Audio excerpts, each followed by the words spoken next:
आम्रपाली या अम्बापली का जन्म लगभग 600-500 ईसा पूर्व अज्ञात अभिभावकों से हुआ था और उसका नाम आम्रपाली इसलिए दिया गया था क्योंकि उनके जन्म के समय वे वैशाली के एक शाही उद्यान में एक आम के पेड़ के नीचे अनायास पाई गई थी। व्युत्पत्ति के अनुसार उनके नाम दो संस्कृत शब्दों के संयोजन से प्राप्त हुए हैं, अमरा जिसका अर्थ है आम और पल्लवा जिसका अर्थ है युवा पत्ते या स्प्राउट्स।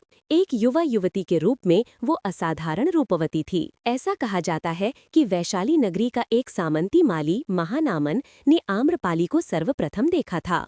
आम्रपाली की अप्रतिम सौंदर्य और रूप की आभा को उसने भांप लिया था। महानामन वैशाली के धिकृत कानून से वाकिफ था, इसलिए उसने वो आम्रपाली नगरी को छोड़कर अपने अंबारा गांव आ गया था। वैशाली में एक छोटा गांव था अंबारा। चूंकि महानामन की पत्नी की कोई संतान नहीं थी, इसलिए उन्होंने आम्रपाली को अपनी पुत्री के रूप में पाला था। समय बीतता गया और आम्रपाली किशोरावस्था को प्राप्त हुई। पाली की अद्वितीय सौंदर्य का पूरे गांव में चर्चा थी। लंबा कद, दूधिया रंग, एक पतली दुबली बालिका जिसके एक झलक पाने के लिए पुरुष उसके घर के आगे पीछे चक्कर लगाया करते थे।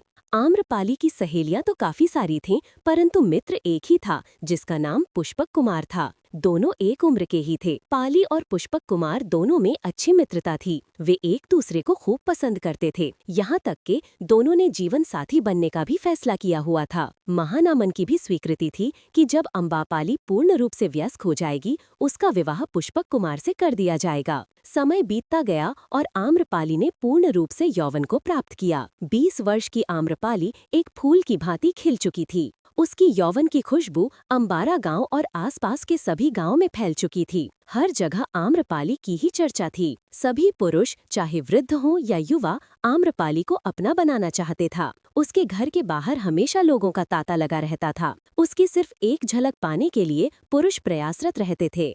आम्रपाली एक पूर्ण स्त्री के रूप में आ चुकी थी। बड़े और सुडौल स्तन, पतली कमर, भारी नितंब उसके सौंदर्य को अद्वितीय बना रही थी। गांव के सभी पुरुष महानामन पर पाली के विवाह के लिए दबाव बना रहे थे। दिन प्रतिदिन गांव के पुरुषों में आम्रपाली को प्राप्त करने के हेतु आक्रोश बढ़ता जा रहा था। अगर वीडियो अच्छा लगे तो लाइक सब्सक्राइब करना ना भूलें।